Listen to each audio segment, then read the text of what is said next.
Je me suis réveillée avec une envie de faire des crêpes. Il faisait encore un peu frais dans la cuisine, mais la lumière du matin traversait les volets comme un vieux souvenir. J'avais enfilé ma robe de chambre en laine, celle à petits carreaux bleus, et je fredonnais un air de Barbara, la chanteuse, pas moi, en fouettant la pâte. Tout était tranquille, familier. Et puis, sans prévenir, le sol s'est dérobé sous mes pieds.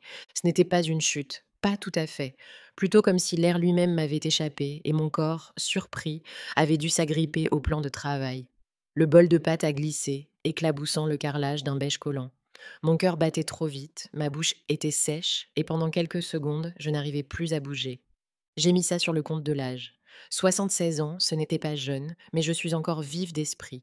L'esprit clair, les mains solides, la mémoire intacte, c'était sûrement la fatigue, ou ce foutu chauffage qui coupe quand ça lui chante. J'ai nettoyé le sol, lentement, en m'asseyant par terre avec un torchon mouillé. Et quand j'ai enfin pu me relever, j'ai bu un grand verre d'eau et me suis dit que ça irait mieux après un peu de repos. Mais à 15 heures, on a sonné. Pas une fois. 3 coups rapides, impatients. J'ai tout de suite su que ce n'était pas un voisin. J'ai ouvert, et là, sur le seuil, se tenaient morte Mélanie et son mari, Laurent. Elle avait ce visage crispé, celui qu'elle prend quand elle veut jouer de la fille inquiète. Lui, derrière, traînait une valise à roulettes. Maman, on a eu peur. Ruth nous a appelés. Elle a dit que tu t'étais sentie mal ce matin. J'ai haussé un sourcil. Ruth? Ma voisine d'en face? Celle à qui j'ai à peine mentionné l'incident? Je vais bien, ai-je répondu. Juste un petit vertige, rien de grave. Mélanie a échangé un regard avec Laurent, quelque chose de trop entendu, trop préparé. Puis elle alla poser sa main sur mon bras, douce mais ferme. On veut juste t'aider, maman. C'est peut-être le moment de penser à une transition, un peu de repos, un lieu plus adapté. Un lieu plus adapté? Je l'ai regardée, interdite. J'ai élevé cette fille toute seule, ici, dans ce pavillon à Montreuil, après que son père soit mort dans cet accident de chantier. J'ai travaillé comme institutrice pendant 40 ans. Chaque centimètre de cette maison, c'est moi qui l'ai conquis. Et maintenant, elle me parle comme si j'étais un meuble trop encombrant. Mais je n'ai rien dit. J'ai laissé entrer leurs regards compatissants, leurs gestes trop polis. J'ai même accepté la tasse de thé que Laurent m'a proposée.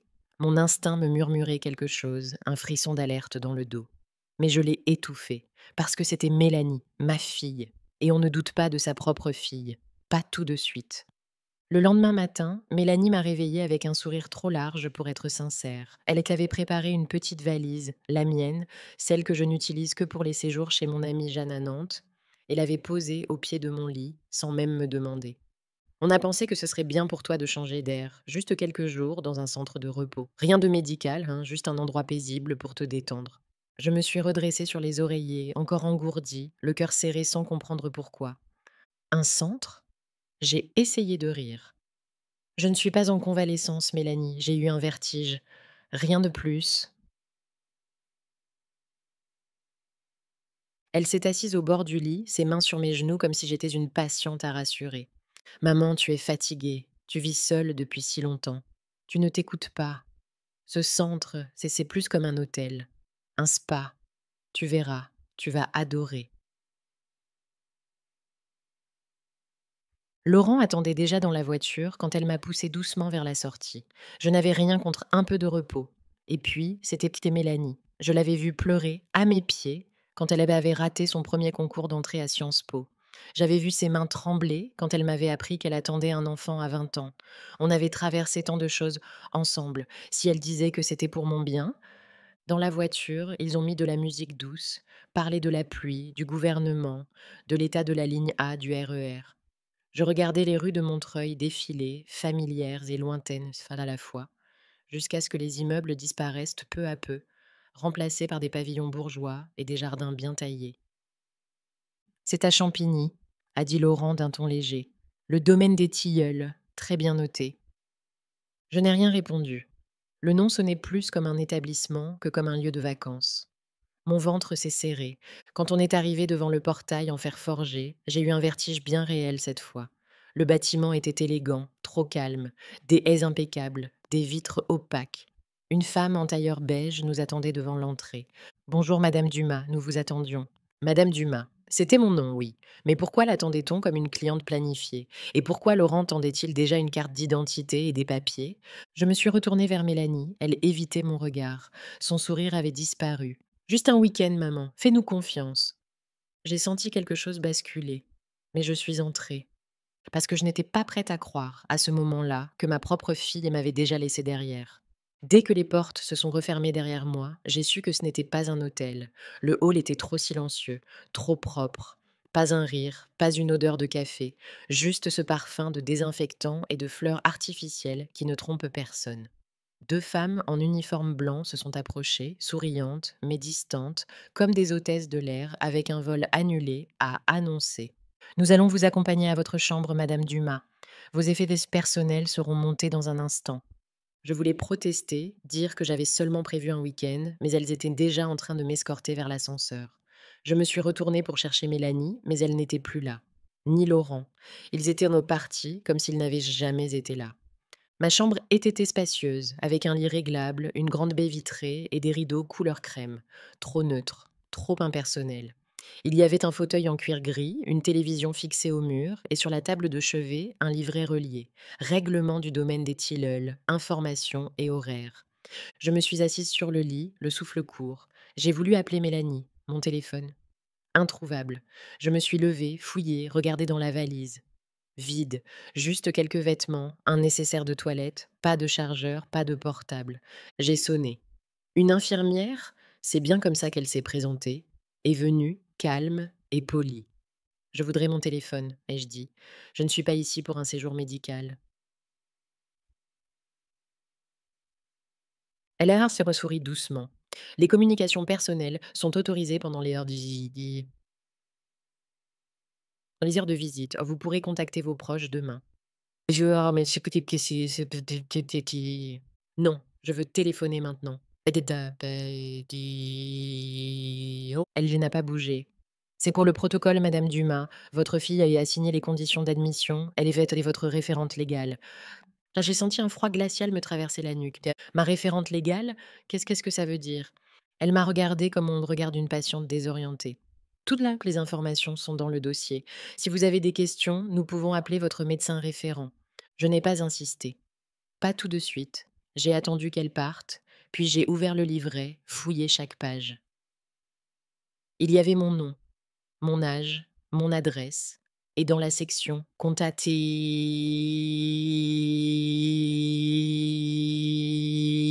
contact principal, Mélanie Dumas, fil, mandataire médical et administratif. Je me suis allongée sur le lit, les mains croisées sur le ventre, et j'ai fixé le plafond trop blanc. Ce n'était pas une erreur. Ce n'était pas un malentendu. Quelque chose en moi s'est figé. Pas encore la peur. Pas encore la colère. Juste un silence. Dense, chargé. Et ce silence, je l'ai gardé, parce qu'il allait falloir observer, écouter, attendre. Le lendemain matin, j'ai tenté de sortir, simplement pour aller marcher un peu dehors, prendre l'air. À ma grande surprise, la porte du couloir était verrouillée par un badge magnétique. Une jeune soignante passait justement avec un chariot de médicaments. Je l'ai arrêtée poliment. Excusez-moi, comment fait-on pour sortir? Elle a esquissé un sourire sans chaleur. Les sorties sont encadrées, Madame Dumas. Il faut l'accord de votre référente. J'ai senti mes temps me battre. Ma référente, vous voulez dire ma fille? Elle a hoché la tête. Oui, c'est elle qui a signé les conditions de prise en charge. Elle est notée comme personne de confiance et seule habilitée à autoriser vos déplacements. Je suis restée plantée là, figée, le badge bipait déjà derrière moi alors qu'elle continuait sa tournée comme si de rien n'était. Je suis retournée dans ma chambre et j'ai tenté une autre approche, demander un téléphone. Cette fois, c'était une autre infirmière, plus âgée, plus sèche. Elle m'a simplement répété ce que l'autre m'avait dit la veille. Les appels se font durant les plages horaires autorisées. Vous pouvez écrire une demande à votre référente. Aïe. Écrire une demande, comme une enfant punie, comme une pensionnaire. J'ai passé le reste de la journée à arpenter la chambre, à noter dans ma tête chaque détail du lieu, les rondes du personnel, les horaires de repas, les changements d'équipe. J'ai toujours été une observatrice. 40 ans à surveiller des élèves dans des classes pleines de malice vous forgent un regard. À 17 heures, j'ai demandé à voir la direction. On m'a fait attendre dans un salon vide, avec une horloge trop lente et des fauteuils trop bas. Finalement, une femme aux cheveux tirés, tailleur beige, identique à celui de la veille, est arrivée. Madame Dumas, je suis la coordinatrice du domaine. Que puis-je faire pour vous? Je lui ai fait diber que je voulais voir ma fille, que je n'avais signé aucun document autorisant cette admission, que je voulais récupérer mes affaires personnelles, mon téléphone, et rentrer chez moi. Elle a gardé ce sourire froid et professionnel, presque désolée. Votre fille, Madame Dumas, a signé un mandat de représentation. Elle est notifiée comme votre référente de soins et d'administration. De ce fait, nous ne pouvons agir à l'encontre de ces décisions. Mais je n'ai rien signé, je suis parfaitement capable. Elle a levé les mains. Si vous avez des doutes quant à la légitimité de ces documents, vous pouvez engager une procédure. Mais en attendant, notre établissement respecte ce qui est officiellement enregistré. Une procédure. C'était donc là que j'en étais. Prisonnière dans un établissement choisi par une autre, sans téléphone, sans droit, sans voix. Le silence qui m'habitait depuis la veille s'est épaissi, s'est densifié, est devenu arme. Ce n'était plus un simple week-end, c'était une mise à l'écart. Et moi, Barbara Dumas, je ne comptais pas disparaître si facilement. Je me suis réveillée tôt ce matin-là, avant même que la lumière ne filtre à travers les stores. L'habitude d'enseignante sans doute, celle de devancer le silence avant qu'il ne s'installe. J'ai commencé à noter mentalement les visages, les trajets, les habitudes du personnel. Tout semblait réglé comme du papier à musique, mais j'ai vite compris que dans chaque routine se glisse une faille. Il y avait une des infirmières du soir qui chantonnait toujours du Piaf en distribuant les médicaments. Un jeune homme de l'entretien, mal rasé mais doux dans ses gestes, qui oubliait parfois de refermer complètement les portes. Et surtout, un certain Serge, un aide-soignant bavard, qui aimait trop parler de ses journées. C'est par lui que la première vraie information m'est parvenue. Un après-midi, alors qu'il changeait les draps, il a tout laissé son classeur ouvert sur le rebord du lavabo. Je n'ai pas osé m'approcher tout de suite, mais quand il est sorti un instant pour répondre à un appel, mes jambes ont bougé avant que ma tête ne proteste. J'ai scanné la page ouverte. Nom, date d'admission, numéro de sécurité sociale. Il y avait aussi une colonne intitulée Autorisation spéciale avec des croix et des annotations. J'ai repéré mon nom. À côté, écrit à la main. Mandat signé par Monsieur Dumas. Autorisation complète. Conditions médicales suspectées. Confusion, désorientation. Mon sang s'est été glacé.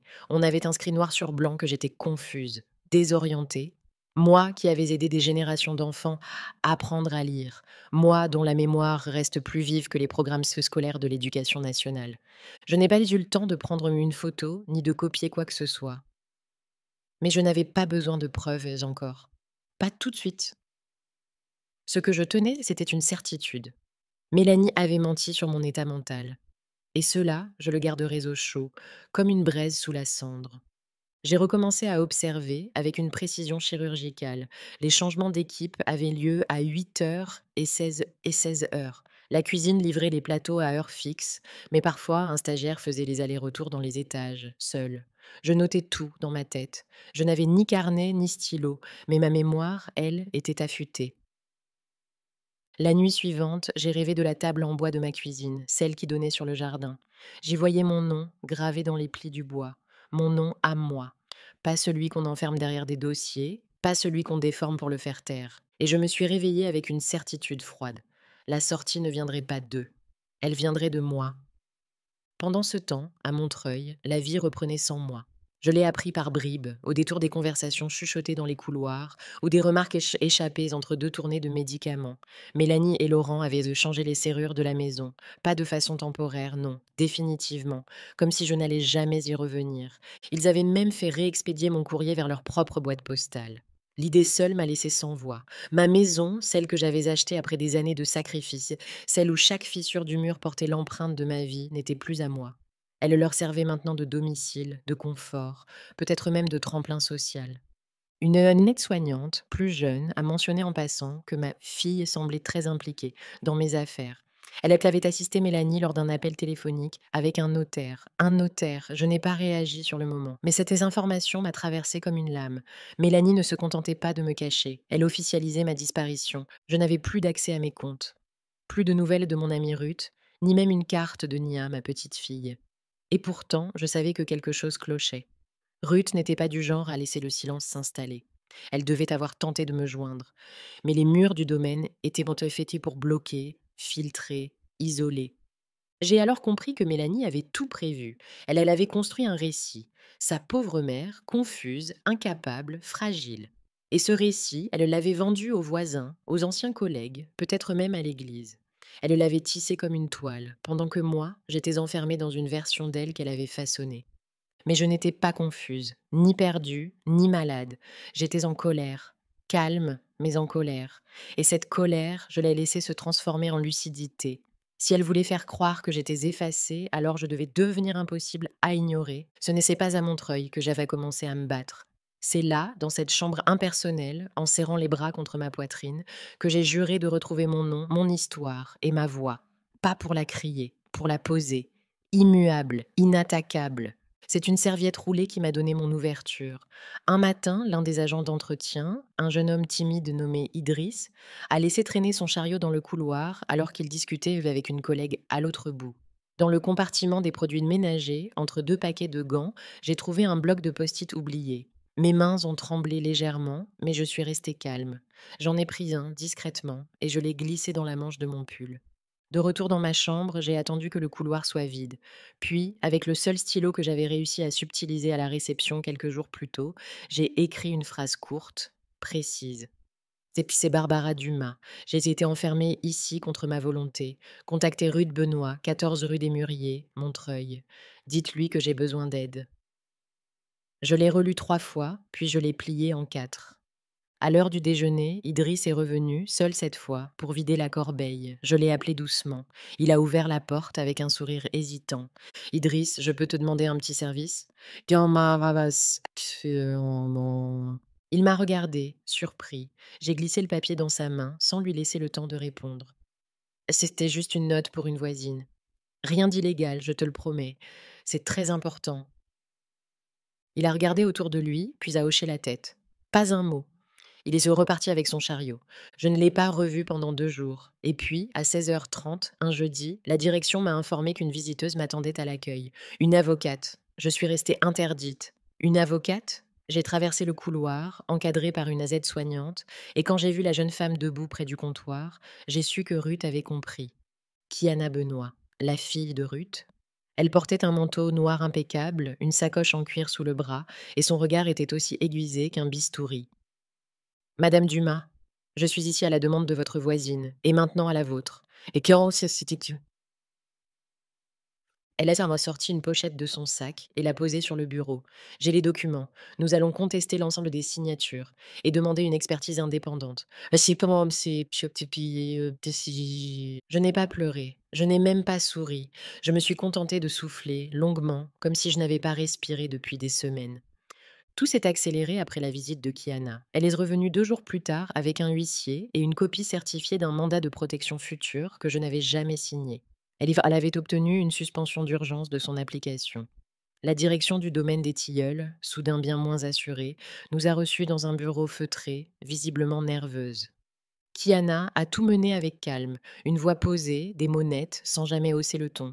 Elle est à montrer les irrégularités du dossier, les dates incohérentes, les fausses déclarations médicales. Elle est quand même relevé une signature à poser 3 jours après ma soi-disant perte de capacité cognitive. Ce genre d'incohérence qui fait siffler les oreilles d'un juge. Je n'ai presque rien dit. J'aimerais simplement confirmer, d'un ton clair, que je n'avais jamais autorisé cette admission, que je n'avais jamais donné à Mélanie de mandat quelconque, et que je réclamais immédiatement la fin de ma détention. À la fin de la réunion, la coordinatrice a soupiré, les mains jointes sur le bureau. Nous allons organiser votre sortie dans les plus brefs délais, Madame Dumas.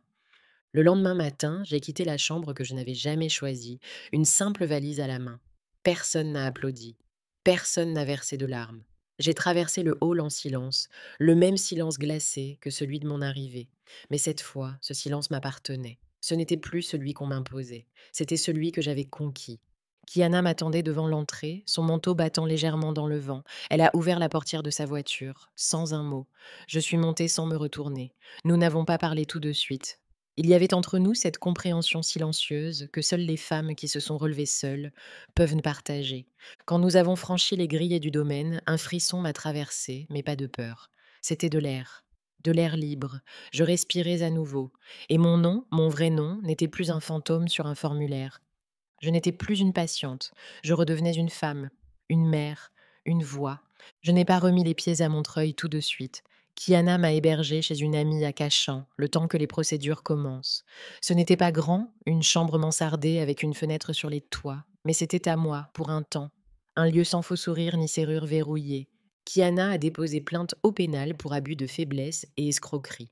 Mais avant cela, elle a exigé que toutes les signatures soient expertisées. Les documents se signaient par Mélanie, les comptes bancaires vidés sans mon autorisation, les transferts suspects vers un compte commun à elle et Laurent. Tout était soigneusement dépluché, classé, numéroté. Elle travaillait comme si c'était sa propre mère qu'on avait trahie.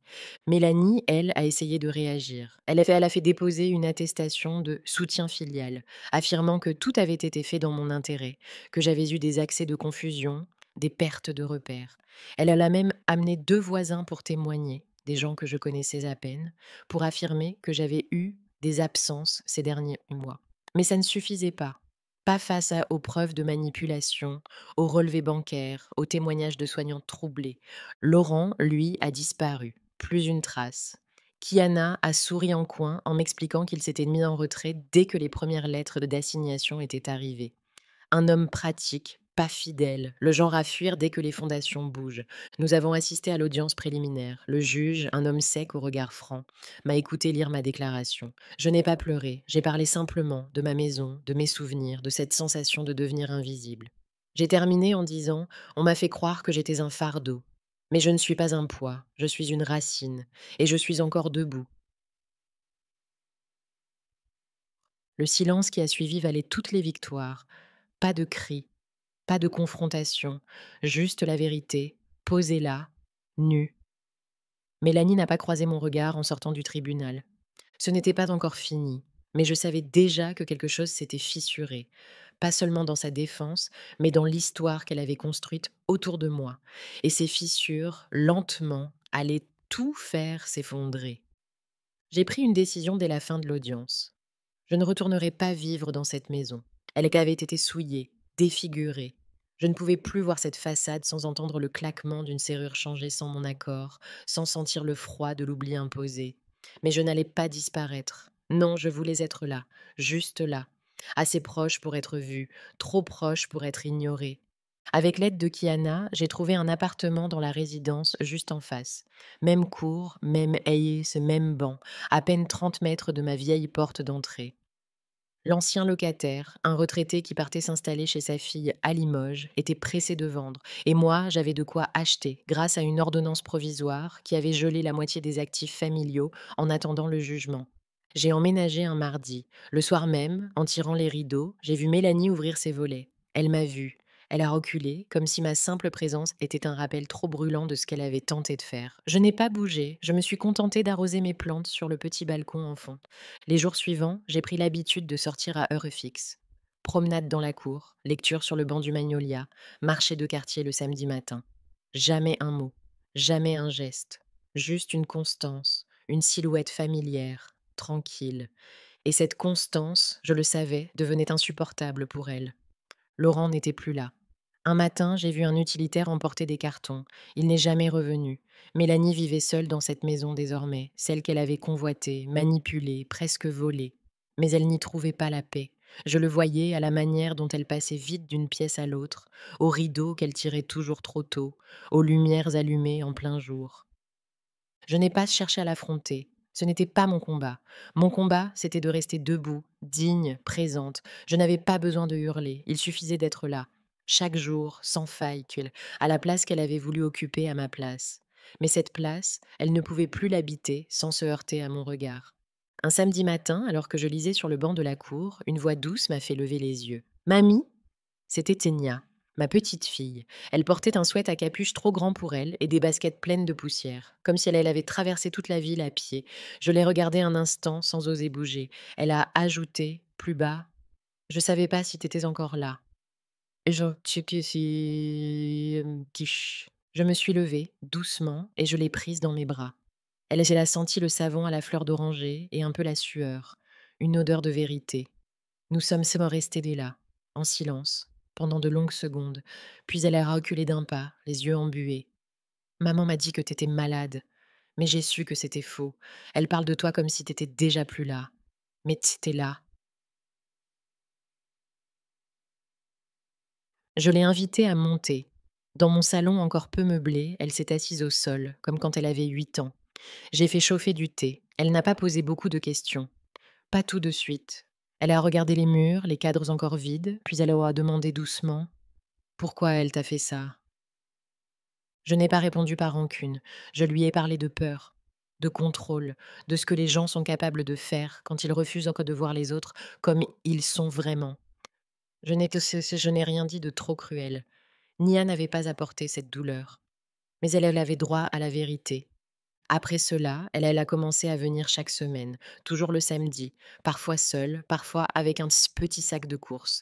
Elle restait pas 1 heure, 1 ou 2, raconter ses cours, ses amis, ses projets de musique.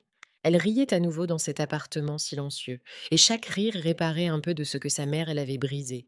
Je n'ai jamais demandé ce que disait Mélanie de ses visites, mais je voyais, dans les regards que Nia posait sur moi, une liberté qu'elle n'avait jamais eue avec sa mère. Une douceur lucide, sans faux semblant. Elle ne venait pas parce qu'elle le devait, elle venait parce qu'elle le voulait. Et moi, je recommençais à exister, non pas comme un devoir familial, mais comme un refuge vivant. Ces samedis sont devenus mon ancrage, mon lien avec l'avenir.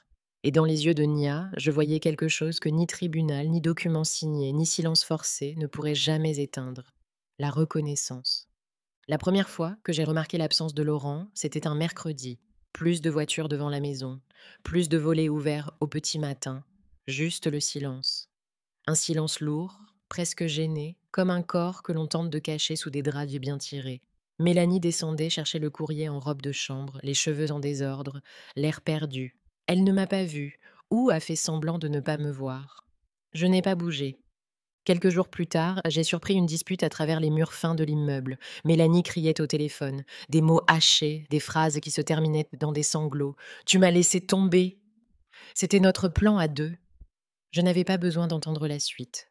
Laurent s'était retiré du naufrage, le genre d'homme qui ne reste pas quand les conséquences arrivent. Mélanie, elle, s'étiolait. Ses sorties se faisaient rares, ses gestes nerveux, précipités. Une voisine m'a même dit qu'elle demandait de l'aide pour payer certaines charges. Moi, je continuais de vivre, calme, présente, et chaque visite de Nia était un coup de plus porté à son édifice de mensonges. Je ne suis pas intervenue, je ne l'ai pas dénoncée, je n'ai pas cherché à lui rendre ce qu'elle m'avait fait. Je n'en avais ni l'envie ni le besoin. Mon silence était plus fort que n'importe quelle vengeance. Il disait tout. Il disait: «Je suis encore là, et toi, tu dois vivre avec ce que tu as fait. Le jour où j'ai signé la vente définitive de l'ancienne maison, j'ai éprouvé une forme de paix inattendue. Ce lieu, ce symbole, n'était plus lié à elle. Il redevenait pierre, bois, tuile. Un bien qu'elle ne possédait plus, ni matériellement, ni moralement. J'ai utilisé une partie des fonds pour solidifier mon avenir. Mais j'ai surtout préparé quelque chose d'autre. Un geste, pas pour moi, mais pour celles qui, comme moi, sont un jour devenues invisibles aux yeux de ceux qu'elles ont élevés. Et tandis que Mélanie baissait les yeux chaque fois qu'elle me croisait dans la cour, moi, je relevais la tête. Non pas par arrogance, mais par nécessité, parce que c'est ce qu'on fait quand on a retrouvé sa dignité. On la porte, en silence, et elle brillait plus fort que n'importe quelle colère. J'ai toujours cru que la justice ne se disait pas, qu'elle se faisait. Alors quand les derniers documents ont été signés, quand la maison n'était plus qu'un souvenir figé sur une ligne de compte, je me suis tournée vers autre chose. Quelque chose de plus grand que moi. J'ai contacté le centre d'accueil pour femmes âgées de Saint-Denis, celui dont Ruth m'avait parlé autrefois, et j'ai demandé à rencontrer la directrice. C'était un bâtiment discret, sans prétention, mais rempli de vie. Elles étaient là, les femmes dont on ne parle pas, celles qu'on a repoussées dans des foyers trop lointains, déplacées comme des meubles trop lourds. Je les ai écoutées, une à une, raconter leur silence. Et ce silence m'était familier. C'était le mien, quelques mois plus tôt. J'ai fait un don important au centre, pas anonyme. Je voulais que mon nom y soit inscrit, pas pour la reconnaissance, pour la mémoire, pour que Nia sache un jour que sa grand-mère n'a pas seulement résisté. Elle a transformé sa douleur en pont, en protection, en exemple. Quelques semaines plus tard, on m'a invité à prendre la parole lors d'une conférence sur les abus familiaux envers les personnes âgées. Une petite salle de la mairie du 20e arrondissement, une centaine de chaises en plastique, un micro qui grésillait un peu, mais quand je me suis levée, les mots sont venus naturellement. Je n'ai pas parlé de Mélanie, ni de trahison. J'ai parlé de confiance, de solitude, de la manière insidieuse dont on peut se retrouver effacé, même quand on vit encore. J'ai parlé de l'importance de poser ses limites, même tard, même dans le silence. Et quand j'ai dit ce n'est pas parce qu'on vous appelle fragile que vous l'êtes, il y a eu un murmure dans la salle, un acquiescement silencieux, mais puissant. Après mon intervention, une femme d'environ 60 ans était venue me voir. Elle tenait ma main comme si elle s'y accrochait. Vous m'avez redonné du courage, a-t-elle soufflé. Ce jour-là, j'ai su que ma voix, longtemps étouffée, avait trouvé un écho. Et cet écho, il ne s'éteindrait plus. Je n'étais plus une victime, j'étais un témoin. Et ce témoignage, je le porterai aussi longtemps que mon souffle le permettrait. Pour moi, pour les autres, pour que plus personne ne soit enfermé dans le silence d'une chambre qu'elle n'a pas choisie. Ce matin-là, j'ai bu mon café sur le balcon, comme toujours. Le soleil perçait entre les immeubles et l'air sentait le tilleul et la poussière des balais de rue. En face, les volets de la maison de Mélanie sont restés clos. Depuis des semaines maintenant, elle vit là comme une ombre, enfermée dans ce qu'elle a bâti ou détruit. J'ai entendu les pas de Nia sur le gravier de la cour avant même de la voir. Elle portait une écharpe rouge et un sac plein de cahiers. Elle m'a fait un signe de la main, puis a traversé jusqu'à chez moi, comme elle le fait désormais chaque samedi. Elle n'habite pas ici, non. Mais elle revient, par choix, par amour, par lucidité. Nous avons passé l'après-midi à parler de ses projets. Elle veut étudier le droit, défendre ce qu'on oublie. Je l'ai regardée parler avec une fierté tranquille. Elle n'est pas simplement ma petite fille. Elle est le fruit d'une vérité transmise, une graine qui, malgré la douleur, a trouvé la lumière. En refermant la porte derrière elle, j'ai regardé un instant le mur qui nous séparait de l'ancienne maison. Il était là, solide, mais inutile désormais. Je n'avais plus besoin de franchir ce seuil. Il ne représentait rien. La vraie maison, c'était ici, dans le choix que j'avais fait de rester debout, dans le silence que j'avais transformé en force. Je ne suis pas amère. J'ai connu la colère, oui, la tristesse aussi. Mais ce que je ressens maintenant, c'est plus simple. C'est de la clarté de savoir qui je suis, ce que j'ai traversé et ce que j'ai reconquis. J'ai posé ma tasse vide sur la rambarde et j'ai inspiré profondément. Le vent portait des bruits de rire d'enfants quelque part dans la rue. La vie continue, elle s'étire. Et moi, je suis là, entière, ancrée, libre. Barbara Dumas. Mon nom, mon histoire. Rien à effacer, rien à prouver. Seulement vivre, désormais, avec la certitude tranquille d'avoir repris ce qui ne devait jamais m'être volé.